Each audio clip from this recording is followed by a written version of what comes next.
Muy buenos días a todos, amados. Dios les bendiga. Es un gozo estar nuevamente congregados en este lugar para adorar a nuestro Dios. Damos gracias por todos y cada uno de ustedes y también, obviamente, estamos agradecidos con Dios por el privilegio de poder cantar todos estos preciosos himnos, ¿verdad?, que nos hablan de la grandeza de nuestro Señor. Así que gracias, Edith, por dirigirnos y queremos, obviamente, darle gloria a Dios a través de toda esta adoración, ¿verdad?, toda nuestra adoración. Hermanos, les invito a que abran sus Biblias en 1 Timoteo capítulo 3, 1 Timoteo 3, 1 al 7. El mensaje de hoy es una continuación del de la semana pasada. No recuerdo si fue la semana pasada que empezamos o la antepasada. Bueno, ya ni recuerdo. Ok, bueno, es una continuación del que empezamos el domingo pasado, así que va de los versos 1 al 7 del capítulo 3. La semana pasada, si mal no recuerdo, vimos el versículo 1 y hoy vamos a continuar con los versos 2 y un pequeño pedazo del verso 3. Así que abra su Biblia ahí. 1 Timoteo capítulo 3, versos 1 al 7. Vamos a orar antes de empezar. Amado Dios, damos gloria a tu santo nombre. Gracias por esta oportunidad de adorarte en esta hermosa mañana, Señor. Es por tu misericordia que estamos aquí. Sabemos que ninguno de nosotros es digno, Señor. Solo tú eres digno de recibir la adoración, la alabanza, y por eso en esta mañana nos hemos congregado en tu nombre, Padre, para rendirte, Señor, culto y darte gloria, cantar a tu nombre, Señor, por tus maravillas, por tu poder, por tu gloria. Damos gracias, Señor, por la bendición de poder tener el privilegio de adorarte, servirte, amarte. Señor, no hay nadie como tú. Y Padre, permite que tu palabra, Señor, penetre hasta lo más profundo de nuestros corazones, Señor. Que tu Espíritu Santo esté haciendo la obra en cada corazón, en cada mente, y nos prepare, nos ilumine, Señor, para poder entender el mensaje de tu palabra. Nos ponemos en tus manos confiando solamente en ti. Y nuevamente, a ti sea la gloria y la honra, en el nombre de Jesús. Amén y amén. Pueden tomar sus asientos, hermanos. Muchas gracias.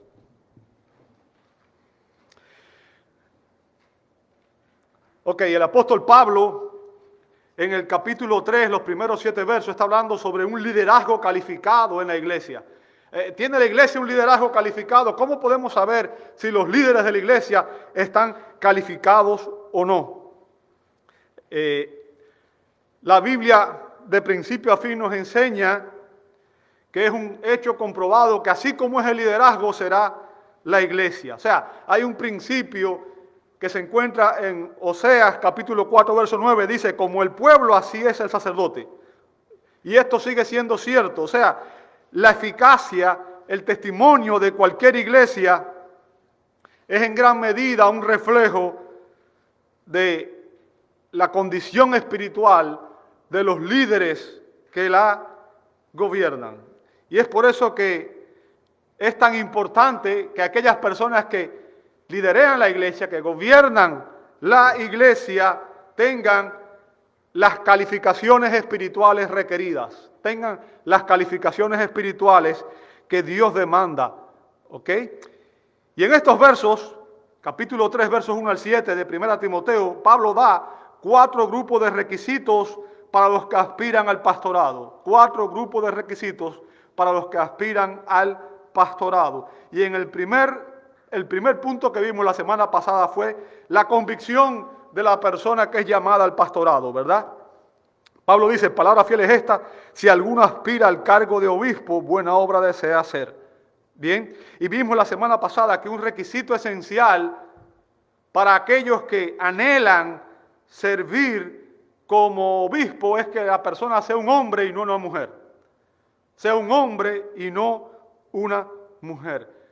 Todos los adjetivos que describen las calificaciones de estos líderes están en género masculino. Por tanto, el primer requisito y la primera característica es que si una mujer siente que Dios la está llamando al pastorado, puede tener completa seguridad de que esa convicción no es real, no es genuina, no es de Dios, porque Dios no se contradice, ¿verdad? Y Él en su palabra dice que un requisito para ser un anciano de la iglesia, un pastor, es que sea un hombre. Bien, otro requisito que vimos que vemos en ese verso es que aquellos que aspiran a ser ancianos o pastores de la iglesia deben tener una clara convicción de parte del Espíritu Santo de que están siendo llamados a servir en este oficio.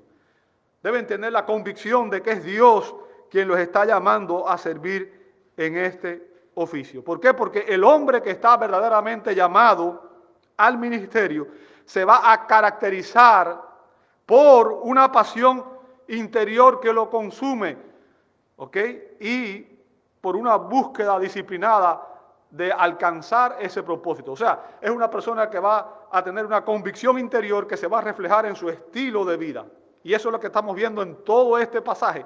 Bien, eso fue lo primero, la convicción del líder espiritual, de aquellos que aspiran a ser ancianos. Vamos a ver en segundo lugar el carácter en los versos 2 y una parte del verso 3, el carácter del hombre de Dios. Fíjense, el objetivo de estos versos es que la iglesia pueda asegurarse de que la persona que anhela, desea servir en el liderazgo, tenga el carácter apropiado. Bien, tenga el carácter que se requiere.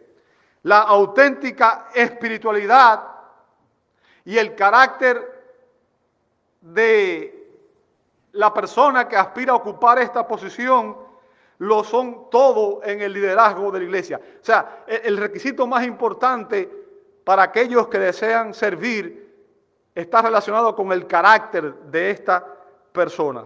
El carácter de los líderes, escuche bien, es mucho más importante que su educación, su elocuencia o su carisma. El carácter del líder es mucho más importante que su educación, su elocuencia o su carisma. ¿Ok? Y Pablo describe en estos versos los criterios que califican a los hombres para el liderazgo de la iglesia. Y vemos que el estándar es sumamente alto. Un estándar sumamente alto. Cuando uno lo lee, parece imposible de alcanzar. ¿Bien? Pero eso, y esto quiero que usted entienda, cuando usted vea este estándar, cuando usted vea estas características que vamos a estudiar una por una, muchas personas van a pensar, qué bueno es que ese estándar es para los líderes. Qué bueno que yo no soy líder. Qué bueno que yo no tengo que vivir de esa manera. Pero déjame decirte, si tú crees eso, es un error. Porque este es el estándar que debe vivir toda persona que está en Cristo. Por tanto, si tú eres cristiano, si tú eres un creyente, este estándar es para ti, es para mí, es para todos nosotros. Ahora, obviamente, los líderes deben ser las personas que están más comprometidas en vivir acorde a este estándar. ¿Entiende el punto? El punto no es que este estándar sea solo para los líderes, el punto es que los líderes deben ser aquellos que están más comprometidos en obedecer lo que Dios demanda de nosotros. Deben ser las personas más piadosas, las personas más espirituales, las personas que obviamente están caminando de una manera que honra a Dios. Pero al final, esto es algo que tú debes vivir y que yo debo vivir. Por tanto, este mensaje también es para ti. ¿Bien? También es para ti.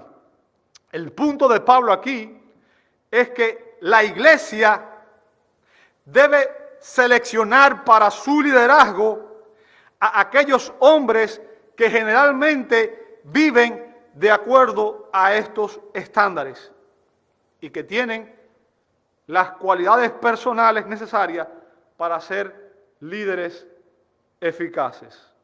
Ahora, ya hemos visto, la semana pasada hablamos de eso, que el liderazgo de la iglesia puede atraer a personas por motivos pecaminosos, a personas con los motivos equivocados. Y déjeme decirle, yo he aprendido con dolor que debemos ser muy cuidadosos a la hora de escoger a aquellos que van a ser líderes. Y debemos sobre todo examinar el carácter de aquellos que pensamos tienen los criterios para ser líderes de la iglesia. Pablo dio una importante advertencia, y estoy haciendo este preámbulo antes de entrar a examinar el texto, porque quiero que usted entienda la importancia que tiene esto. Esto es crítico para la iglesia. Pablo dio la siguiente advertencia a Timoteo, 1 Timoteo 5:22. 1 Timoteo 5:22. No impongas las manos sobre nadie con ligereza, compartiendo así la responsabilidad por los pecados de otros. Guárdate libre de pecado. ¿Lo veis conmigo? Bueno, imponer las manos sobre alguien es algo que se hace en la ceremonia de ordenación. La ceremonia de ordenación es una ceremonia en la cual se pone a la persona frente a la iglesia, los líderes imponen las manos sobre ella, y esta acción de imponer las manos es algo que viene del Antiguo Testamento. Recuerden, en el Antiguo Testamento, cuando se hacían sacrificios, la persona, el pecador que traía el sacrificio como ofrenda, debía poner sus manos sobre la ofrenda, sobre el cordero, implicando que se identificaba con ese cordero y que ese cordero iba a ser sacrificado en su nombre. Por tanto, imponer las manos es una muestra de identificación, es decir, yo estoy de acuerdo con esto. Bien, estoy de acuerdo con esto. Por tanto, en la ceremonia de ordenación se le imponen las manos a los nuevos candidatos a ser líderes, y esto significa que los líderes que existen están dando su aprobación, su respaldo, su apoyo a aquellos que van a ser los nuevos líderes. Bien. Por tanto, en esa ceremonia, al imponer las manos, se está reconociendo la idoneidad del hombre, su aceptación en el ministerio público, ¿verdad? Como anciano, pastor y obispo. Recuerde que dijimos que esas distinciones no existen en el Nuevo Testamento. O sea, una persona no puede ser anciano y no ser pastor, o no puede ser pastor y no ser anciano. Esa estructura está mal. Todo pastor es un anciano. Bien, eso es importante. Todo pastor es un anciano. Bien, y por tanto imponer las manos es un símbolo de apoyo, de reconocimiento de la idoneidad de un hombre que aspira al liderazgo. Y Pablo advierte en ese texto que no se debe proceder con esta ceremonia sin una investigación exhaustiva. Sin una investigación exhaustiva y sin un periodo de preparación previa. ¿Ok? ¿Para qué? Para poder estar seguros de que el hombre cumple con las calificaciones que aquí se mencionan. Eso es importantísimo, amado hermano. Porque Pablo nos dice cuál es el peligro de no seguir estos pasos de manera apropiada. Dice Pablo, cuando se ordena una persona de manera apresurada, dice en ese texto, ¿verdad? Cuando se ordena una persona, dice, uno asume la responsabilidad por los pecados de esa persona. Bien, cuando se ordena a una persona de manera apresurada, eso convierte a quienes lo hacen en culpables de los pecados que ese hombre, al servir como un anciano que no está calificado, comete. ¿Ok? Todo aquello que hace esa persona en el liderazgo que no es apropiado,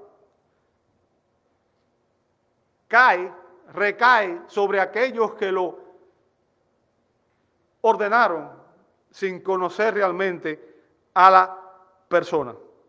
Y por tanto, Pablo advierte aquí que la ordenación no debe ser algo precipitado, que no debemos participar en ordenar a un anciano hasta no estar seguro de que esta persona está realmente calificada, para que podamos permanecer libres de sus pecados, ¿bien?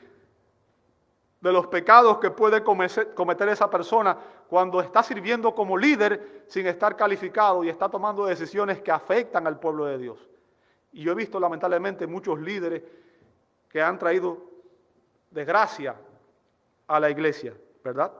Ahora, los pecados de algunas personas se ven claramente. O sea, hay personas que logran esconder su carácter, hay personas que logran esconder sus intenciones, hay personas que logran esconder quiénes son. Bien, a diferencia de Jesús, que Jesús se sabía quién era Judas desde el principio, él dijo, nadie se perdió sino el hijo de perdición. Jesús sabía que Judas no era un creyente genuino.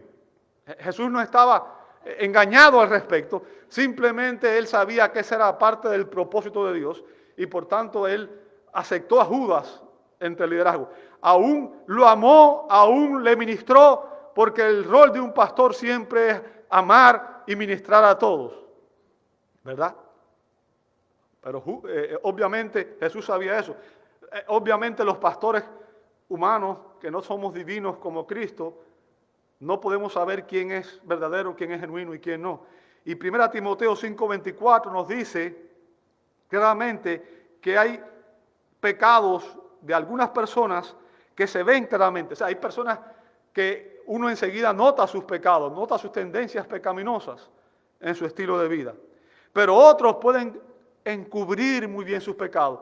O sea, pueden aparentar ser personas que son piadosas, pero en realidad son incrédulos. En realidad son falsos creyentes. En realidad son personas que están motivados por cosas erróneas y buscan el liderazgo para poder cumplir sus metas, sus propósitos. Y muchas veces, obviamente, sus objetivos son claramente pecaminosos. Y es por eso que Pablo nos hace esta advertencia. Entonces Pablo nos dice aquí que antes de ordenar a una persona para el liderazgo, debemos investigarla cuidadosamente, debemos investigar su vida, ¿ok? Para asegurarnos de que no haya nada que sea malo, no haya un pecado escandaloso, algo que sea grave en el carácter de esa persona. Bien, ordenar a ancianos que están en algún pecado es participar de esos pecados, es hacernos copartícipe de esos pecados. Y la iglesia de Éfeso necesitaba desesperadamente líderes espirituales calificados. Necesitaba líderes espirituales calificados. Así que tenía que hacerse una selección correcta. Tenía que hacerse una selección correcta y debía hacerse con sumo cuidado. Y ahora Pablo describe aquí en los versos 2 y una parte del 3 el carácter del hombre de Dios.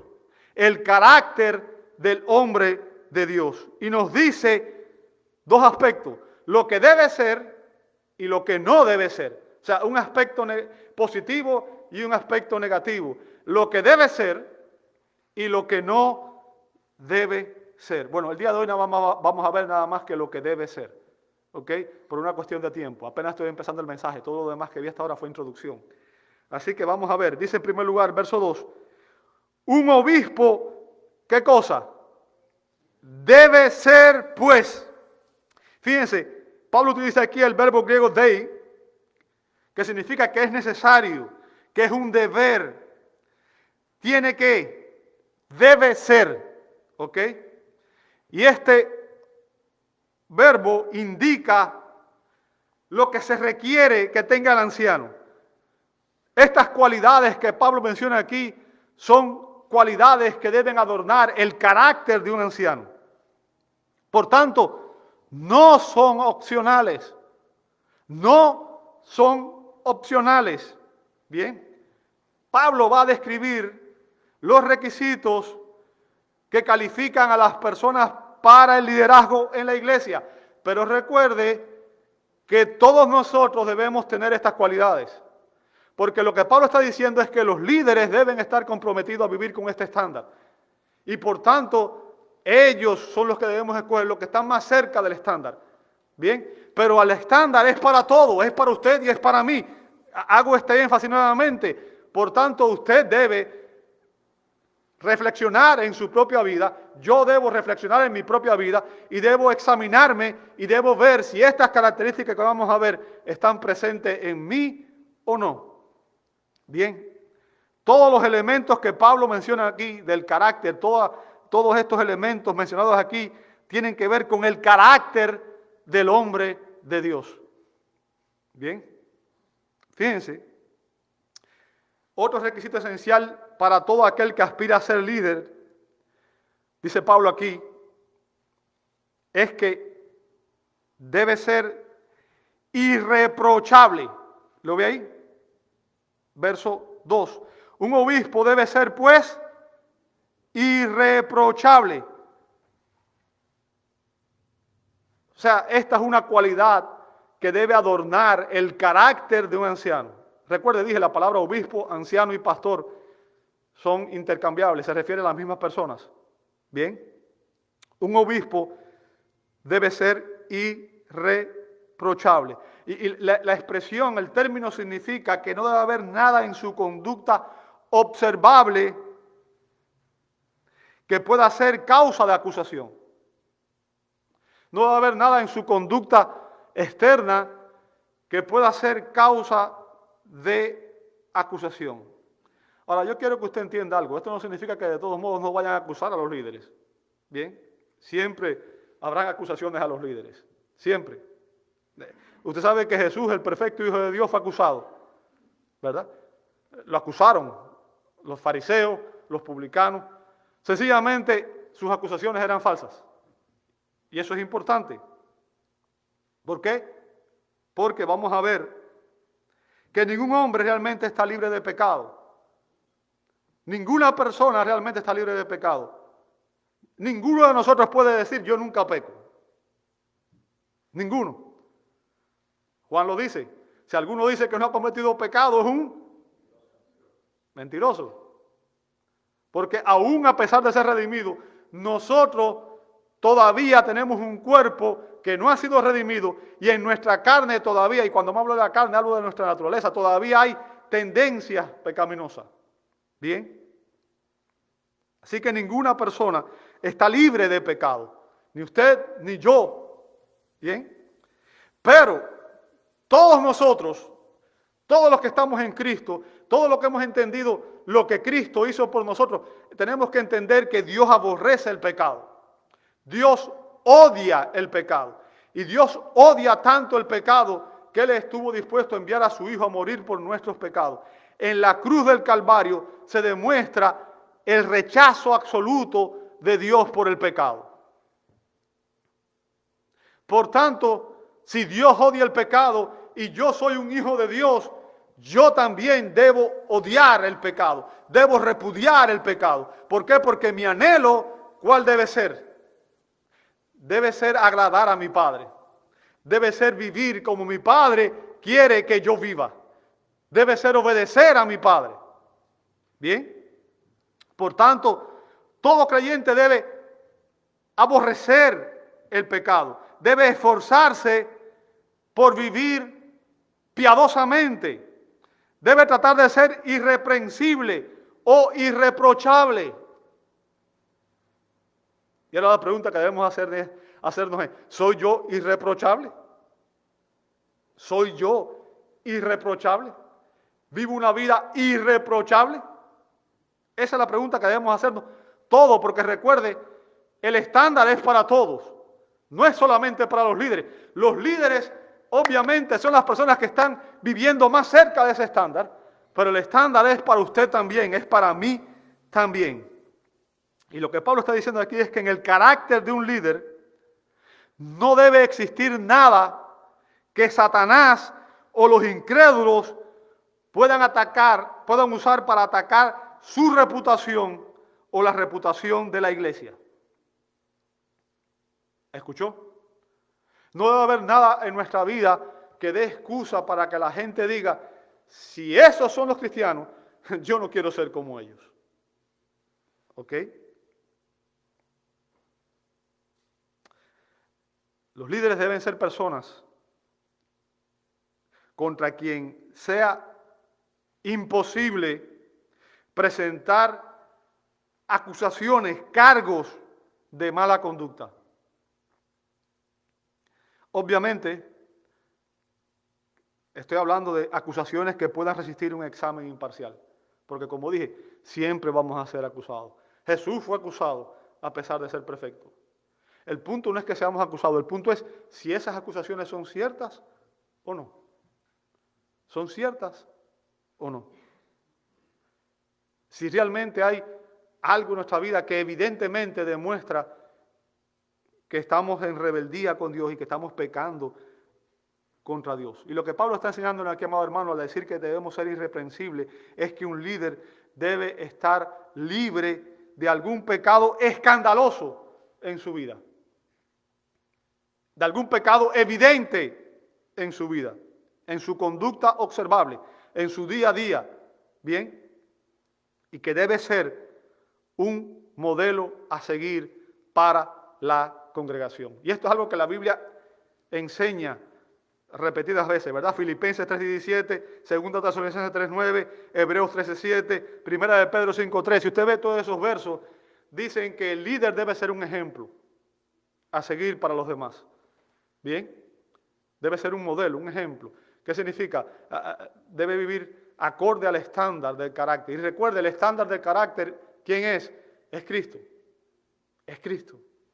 Somos cristianos. Cristo es el modelo. Cristo es el estándar. Cristo es aquel a quien nosotros debemos imitar. Nuestros ojos tienen que estar puestos en Cristo, el autor y consumador de la fe. Si nuestros ojos están puestos obviamente en los hombres, al final podemos desanimarnos, porque todos los hombres, como dije, tenemos debilidades, no somos perfectos.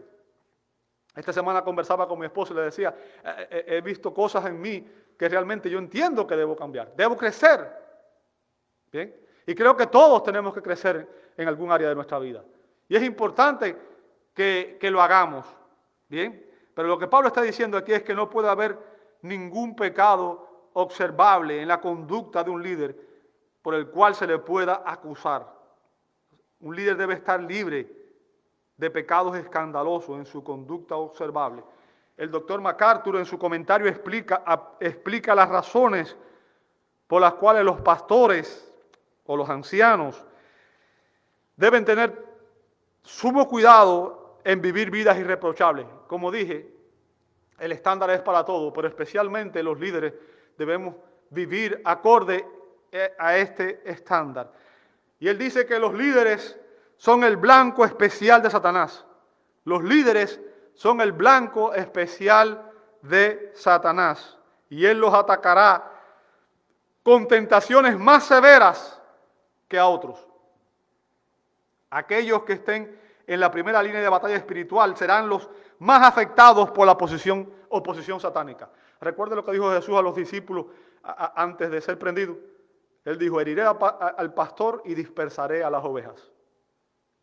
Heriré al pastor y dispersaré a las ovejas. O sea, cuando un líder cae, el impacto es mucho mayor. Por tanto, los líderes son los primeros objetivos de ataque en la batalla espiritual. Ese es el segundo punto que dice MacArthur. La caída de un líder tiene un mayor potencial de daño. Cuando un líder cae, el daño es más grande para la iglesia. Es triste cuando cae un creyente. Es triste cuando un hermano de la iglesia cae en algún pecado escandaloso que afecta el testimonio de la iglesia. Pero más triste es cuando ese pecado lo comete un líder. ¿Verdad? Porque la caída de un líder tiene un mayor potencial de hacer daño. Satanás sabe que cuando un pastor cae, el efecto sobre las ovejas es devastador. Decepciona a las personas. Decepciona a las personas. También, lo próximo que él dice es que los líderes tienen un mayor conocimiento de la verdad. Los líderes tienen un mayor conocimiento de la verdad. Y tienen la responsabilidad de no solamente conocer la verdad, sino vivir la verdad. Lo cual trae consigo un mayor castigo cuando pecan. Y es por eso que la Escritura dice, no os hagáis maestros muchos de vosotros, sabiendo que heredaréis mayor condenación. ¿Bien? ¿Por qué? Porque un líder debe ser consecuente. Lo que enseña debe coincidir con lo que vive. Lo que enseña debe coincidir con lo que vive. Es muy fácil predicar, pero es difícil vivir acorde al estándar. Es difícil vivir acorde a este estándar. Ahora, los pecados de los líderes, dice MacArthur, son los más hipócritas que los otros, porque predican contra los mismos pecados que cometen. La función de un pastor es ministrar la palabra de Dios y es confrontar el pecado en cualquier área. Bien. Por tanto, predicar contra el pecado y vivir el pecado en pecado es una contradicción. Es una contradicción. Nos convierte en hipócritas. Y es por eso que debemos hacer todo lo posible por evitar que en nuestra vida haya algún pecado escandaloso, evidente. Y tenemos que tratar de ser, ¿cómo? Irreprensibles. Y recuerden una vez más, esto se aplica ¿a quién? A todos nosotros. Obviamente los líderes deben esforzarse al máximo por vivir esto. Pero esto es algo que todos los creyentes debemos vivir. Nuevamente la pregunta, ¿soy yo irreprensible? ¿Eres tú irreprensible? Y lo que Pablo está diciendo es que al escoger los líderes, la iglesia debe seguir este estándar establecido por Dios en su palabra. ¿Bien? Ahora, Pablo explica aquí exactamente, específicamente, lo que significa ser irreprochable. Pablo explica lo que significa ser irreprochable. Él enumera a continuación las cualidades del carácter que debe haber en un pastor, en un anciano. ¿Bien? Y Pablo dice, en primer lugar, que para ser irreprochable, el líder se debe caracterizar por ser marido de una sola mujer. ¿Lo veis conmigo? En el verso 2. El líder debe caracterizarse por ser marido de una sola mujer. Nuevamente, eso descalifica a las mujeres porque nunca dice, y mujeres de un solo hombre. Nunca dice eso. ¿Bien? Por tanto, esto demuestra que ninguna mujer puede decir, yo tengo la convicción de que Dios me llamó al pastorado, porque vemos en este verso que es claro que Pablo está hablando de hombres.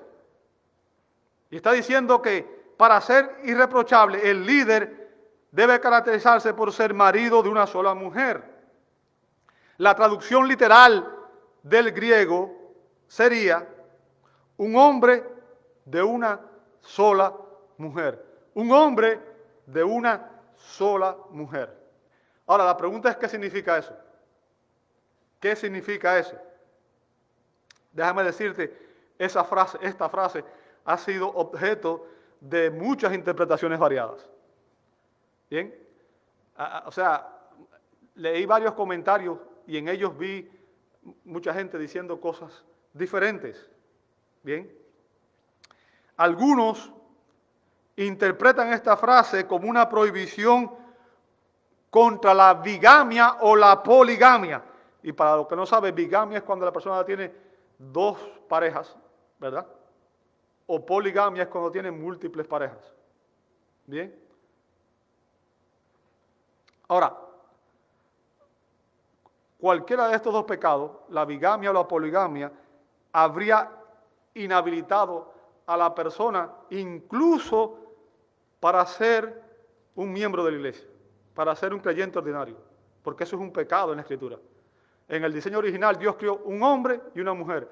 Cualquier otra cosa que se haga diferente es una violación del estándar de Dios, del diseño de Dios. ¿Verdad? Un hombre, una mujer, una relación monógama de por vida. ¿Se entendió?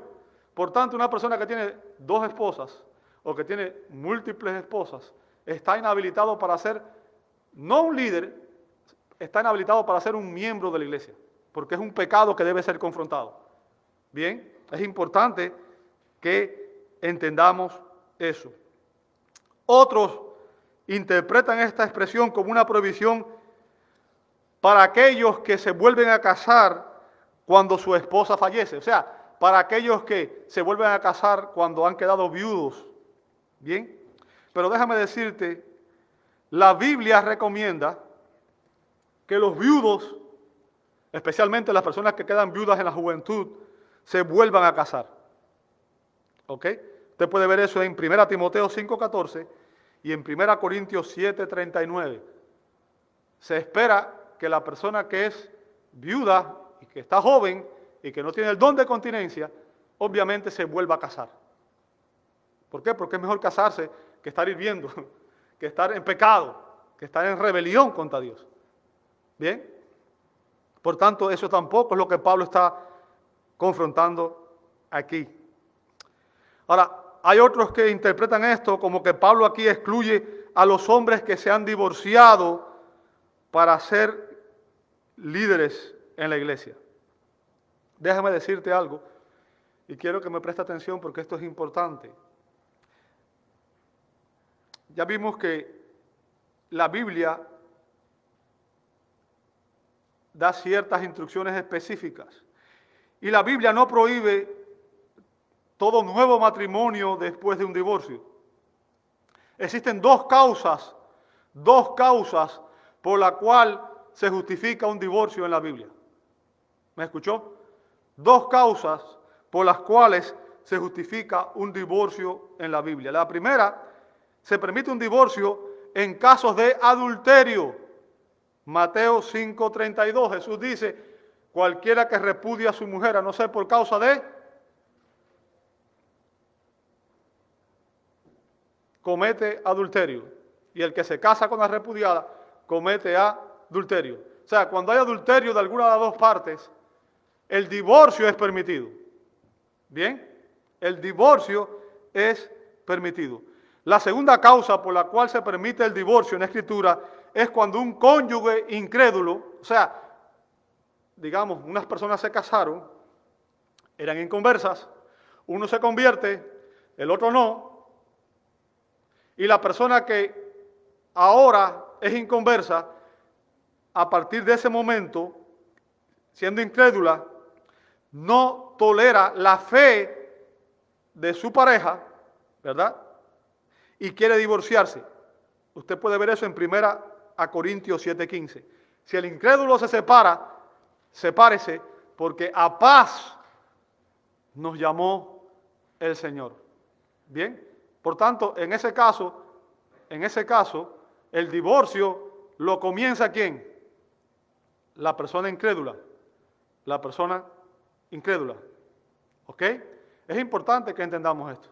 Esas son las dos razones por las cuales la Biblia justifica el divorcio.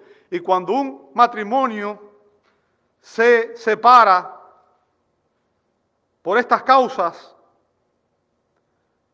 obviamente la persona queda libre para volverse a casar. Pero si el divorcio no fue por estas causas, cualquier nuevo matrimonio es considerado un adulterio. Y recuerda, Dios detesta el divorcio, dice Malaquías 2:16. Bien. Ahora, se supone que un creyente no debe casarse con un incrédulo, porque eso es rebeldía y es pecado. La Biblia dice que no hay comunión entre la luz y las tinieblas. Y que un incrédulo que un creyente no debe unir su vida, no debe unirse en yugo desigual con un incrédulo. Bien. Ahora, si un hombre estando en el ministerio se divorcia,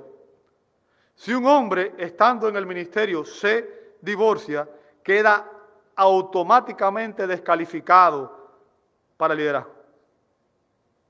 Y eso es lo que vamos a ver aquí más adelante, porque Pablo dice, el que no sabe gobernar su propia casa, ¿cómo va a gobernar la iglesia? Está más abajo, ¿verdad? En otras palabras, si usted no es capaz de resolver las diferencias en su propio matrimonio, esto indica una incapacidad para supervisar la iglesia. Si usted no es capaz de resolver los problemas con una persona, ¿cómo aspira a resolver los problemas con 20, 30, 50, 100 miembros que tenga la iglesia? ¿Entiende el punto? Automáticamente eso lo descalifica. Y lamentablemente esto es algo que no se toma en cuenta. Hay un pastor muy famoso, Charles Stanley, no sé cuándo lo conocieron. La esposa lo dejó y él siguió muchos años sirviendo como pastor. Algo que automáticamente estaba descalificado desde ese momento. Es triste, pero las iglesias están bajando el estándar porque no están obedeciendo lo que la Escritura dice, sino que están haciendo lo que la cultura dice en este país. Bien, un pastor divorciado se expone a sí mismo y expone a la iglesia a la crítica de los incrédulos. Y déjame decirte, no es muy probable que personas cuando tengan después problemas maritales, problemas conyugales en la iglesia, vayan a consultar a un hombre que no fue capaz de mantener unido su propio matrimonio. ¿Cómo yo le voy a pedir consejo a alguien sobre un asunto en el cual esa persona veo que fracasa en su vida? Yo voy a buscar consejos de alguien que evidentemente logró tener éxito, ¿verdad? Y que vivió acorde al estándar bíblico, no aquel que fracasó. ¿Entiende el punto? Y finalmente hay otros que interpretan que este requisito excluye también a los hombres solteros del liderazgo de la iglesia. O sea, que los líderes no pueden ser hombres solteros, que no pueden ser hombres que no estén casados. Pero déjame decirte, si Pablo hubiera estado diciendo eso, él se hubiera excluido a sí mismo, porque cuando Pablo escribió esto, Pablo estaba soltero. La mayoría de los teólogos creen, los expositores creen que Pablo fue un hombre viudo, en realidad, que estuvo casado para poder ser miembro del Sanedrín y que su esposa murió y que a partir de ahí, después que conoció a Cristo, él decidió entregar su vida al Señor y que nunca más se casó. Usted puede ver eso en 1 Corintios 9:5, ¿verdad? 1 Corintios 9:5. Pablo estaba soltero, por tanto, si él hubiera estado diciendo un hombre que aspira al liderazgo no puede estar casado, él automáticamente hubiera estado descalificado. Bien. Entonces, ¿a qué se refiere Pablo con esa frase cuando dice que debe ser marido de una sola mujer? Hombre de una sola mujer. Bueno, déjame decirte, el punto de Pablo aquí no es el estado civil del anciano. O sea, él no está enfatizando el estado civil de la persona. Lo que Pablo está enfatizando aquí es la pureza moral y sexual de aquellos que aspiran a ocupar este ministerio. Lo que Pablo está diciendo es que el hombre debe ser, si está casado, debe ser un esposo leal a su pareja. ¿Entendió el punto? Debe ser un esposo leal a su pareja. Ese es otro requisito. Y es el primer requisito aquí para ser considerado irreprochable. ¿Ok? Un líder para ser considerado irreprochable debe ser fiel a su esposa. ¿Bien? Y fíjense, es notable que ese sea el primer aspecto que Pablo menciona. ¿Y sabe por qué lo menciona? Porque los pecados sexuales son los que más frecuentemente descalifican a los líderes. La mayoría de los líderes que caen por haber caído en un pecado sexual. Es triste, pero así es. Recuerdo un profesor del seminario que decía, los 3 grandes peligros que enfrenta todo pastor son las faldas, o sea, las mujeres, ¿verdad? La fama o la gloria y la fortuna, las riquezas. Falda, fama y fortuna son las 3 debilidades de los hombres. Bien, y especialmente es algo que los líderes deben tener sumo cuidado. Y el plan de Dios para la iglesia es que los líderes seamos ejemplos vivos de un matrimonio bíblico. Un estándar alto, ¿cierto? Porque recuerde, el estándar está en Efesios 5 y 6. Efesios 5, Cristo y la iglesia, ¿recuerda? Cristo está preparando a la iglesia para que la iglesia sea una iglesia santa, pura. Cristo dio su vida por la iglesia para santificarla. Bien. Un hombre de una sola mujer es aquel que está totalmente dedicado a su esposa y le es fiel tanto con su pensamiento como con su comportamiento. ¿Me escuchó? Le es fiel a su esposa tanto con su pensamiento como con su comportamiento. Bien. Y esto es importante porque a veces no cometemos el pecado de adulterio en ir y acostarnos con otra persona, pero recuerde la advertencia que dio Jesús, ¿verdad? Mateo 5:28, Mateo 5:28, Jesús dijo lo siguiente, que todo el que mira a una mujer para codiciarla, ¿qué cosa? Ya cometió adulterio con ella en su corazón. ¿Entendió el punto? O sea, una persona no necesita acostarse con otra persona para cometer adulterio. Desde el momento en que mira a otra persona y empieza a entretener en su cabeza lujuria por otra persona, se está obviamente cometiendo adulterio. ¿Recuerda lo que pasó con David? David debía ir a la guerra y en vez de ir a la guerra se quedó en su casa, perdiendo el tiempo. Subió al tejado y desde allí empezó a mirar y vio a Betsabé bañándose. Yo me pregunto qué hacía Betsabé bañándose en un lugar público, ¿verdad? Donde se podía ver, pero bueno, vamos a ir más allá, eso no, al final no es importante ahorita. El punto, segunda de Samuel 11:2, nos dice que él vio a Betsabé bañándose. Y sabe, el acto de ver motivó en él la lujuria y enseguida mandó a llamarla y enseguida tuvo relaciones con ella y enseguida eso trajo consecuencias porque la mujer salió embarazada y como la mujer estaba casada, entonces lo que sucedió fue que tuvo que hacer una estrategia para poder salir del marido, para que el marido no se enterara, incluso mandó a matar al esposo de esta mujer. Así que David, fíjense, David es un hombre que dice la Biblia que tiene un corazón conforme al corazón de Dios. Y David cayó en adulterio simplemente porque vio una mujer. Los hombres somos visuales. Y es por eso que, ¿sabe? Hay un canto que dice, cuidado tus ojitos lo que ven. Que es para niños, pero debemos cantarlo nosotros también. ¿A qué me refiero? Un líder debe evitar mantener una relación de intimidad inapropiada con otras mujeres, no solamente de manera personal, sino también de manera cibernética. ¿Escuchó lo que estoy diciendo? De manera cibernética. ¿Por qué? Porque hoy, desde un teléfono, desde una computadora, desde cualquier lugar, usted puede accesar el profile de cualquier persona y ver mujeres. Usted sabe, no voy a decirlo. Bien.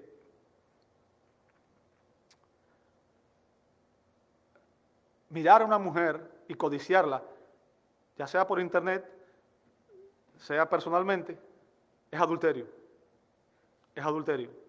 Y eso, obviamente, es un pecado. Un pecado del cual, obviamente, Dios nos va a pedir cuentas.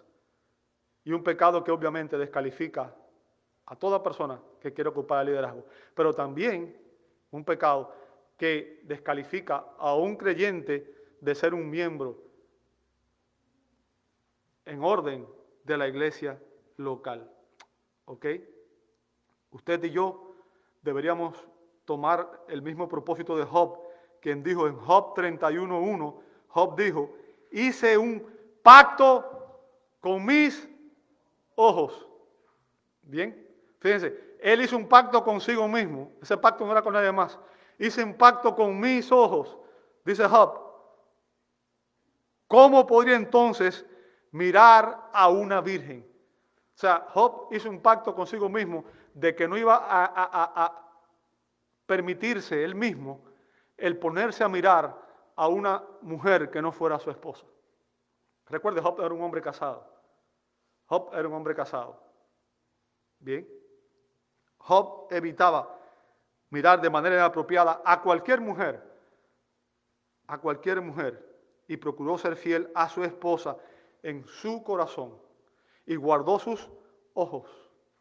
Guardó sus ojos. Los líderes sabios no aconsejan a mujeres estando solos en privados. Nunca se quede con una mujer en un cuarto cerrado. Recuerde lo que le pasó a José. Y él fue capaz de salir. Obviamente José era un esclavo. Pero recuerde que cuando José estaba solo con la esposa de su amo, la mujer quiso tener relaciones con él. José fue un hombre íntegro y salió huyendo. Pero el punto es que en ese momento estaba en una situación en que estaba expuesto. Porque estar a solas con una persona del otro sexo en un salón, usted nunca sabe las intenciones de la otra persona. Por tanto, un líder sabio no está a solas en privado con una mujer para evitar cualquier situación que pueda exponerlo tanto a la tentación como a que sea acusado de conducta inapropiada. Ahora, para ser irreprochable, el líder no solamente debe ser marido de una sola mujer, sino también debe caracterizarse por ser, dice ahí, sobrio. ¿Bien? Sobrio. No sé si voy a ser capaz de terminar este punto hoy. Así que vamos a ver. El término sobrio también significa vigilante. Vigilante. ¿Sabe? Aunque la palabra puede referirse a moderación en el alcohol, usted sabe, cuando decimos una persona está sobria, estamos diciendo que la persona no está, ¿qué cosa? Embriagada, ¿cierto? Está sobrio, no toma. Bien. Sin embargo, esa expresión sobria tiene otras connotaciones, no solamente se refiere a que no es una persona que se abstiene del alcohol, sino que vamos a ver que Pablo habla específicamente sobre el alcohol, de abstenerse del alcohol en el verso 3. Por tanto, aquí esta expresión sobrio es metafórica e implica que el líder debe ser sobrio en el sentido de estar lúcido, de estar alerta, de estar vigilante y de estar autocontrolado. Una persona que no está sobria pierde el control, pierde los sentidos. Una persona que está embriagada, el alcohol lo controla, ¿verdad? Y es por eso que usted ve que una persona que toma alcohol empiezan a ponerse contenta y empiezan primero a hacer chistes y sabe que el alcohol y las drogas al final deprimen, ¿no? Y después se pone belicosa y después muchas veces se quieren incluso caer a golpe con otras personas. ¿Bien? Ahora, lo que Pablo está diciendo aquí es que un líder necesita ejercer un juicio sobrio y sensato sobre las cosas. Debe estar alerta para poder saber, discernir entre lo que es bien, lo que está bien y lo que está mal, entre lo que es piadoso y lo que no lo es. Por tanto, debe poseer la fuerza interior, el carácter para abstenerse de cualquier exceso que disminuya su vigilancia y que afecte su conducta cristiana. El líder debe ser un hombre de mente sobria, que esté libre de toda forma de exceso, de pasión, de temeridad, de indulgencia, ¿ok? Que disminuya su vigilancia. Por tanto, el líder no debe ser una persona que sea emocionalmente inestable. Emocionalmente inestable. Y esto es importante. ¿Bien? El líder debe estar vigilante. Debe ser una persona vigilante, que continuamente su mente esté enfocada y esté escaneando el horizonte y viendo los peligros. Recuerdan, antes de ser apresado, la noche en que fue apresado, Jesús les dijo a los discípulos en Mateo 26, 41, velad y orad para que no entréis en tentación. El espíritu está dispuesto, pero la carne es débil. Por tanto, ser vigilantes es algo que debe formar parte de nuestra actitud constante, y especialmente si usted es un líder de la iglesia. Bien, sabemos que los discípulos se durmieron. Los discípulos se durmieron. ¿Y qué pasó? Todos cayeron. Todos cayeron en la tentación. Todos. ¿Por qué? Porque no estaban vigilantes. Sus mentes estaban embotadas. Habían acabado de tener una buena cena, habían obviamente pasado un buen tiempo y ahora estaban cansados y no estaban conscientes de lo que Jesús les había estado advirtiendo, de lo que venía sobre él. Jesús les había venido diciendo, voy a Jerusalén, me van a perseguir, me van a matar, Ellos no estaban conscientes de eso. Bien, no se dieron cuenta de que Satanás los iba a tentar. Y el punto de Pablo aquí es que un anciano debe ser vigilante, debe notar las necesidades espirituales y advertir los peligros espirituales que se ciernen no solamente sobre su propia vida, sino también sobre la iglesia. ¿Entiende eso? Esa es la diferencia. Jesús estuvo vigilante, estuvo en oración. Los demás líderes no estuvieron y cayeron. Bien. Un anciano vigilante nota las necesidades espirituales y advierte sobre los peligros espirituales. ¡Wow! Amado hermano, lo voy a dejar hasta aquí porque si sigo voy a estar como 45 minutos más y no creo que usted quiera estar 45 minutos más aquí. Así que voy a orar con ustedes un momento y voy a pedirle a Dios que Él nos bendiga en esta mañana. Amado Dios, damos gracias.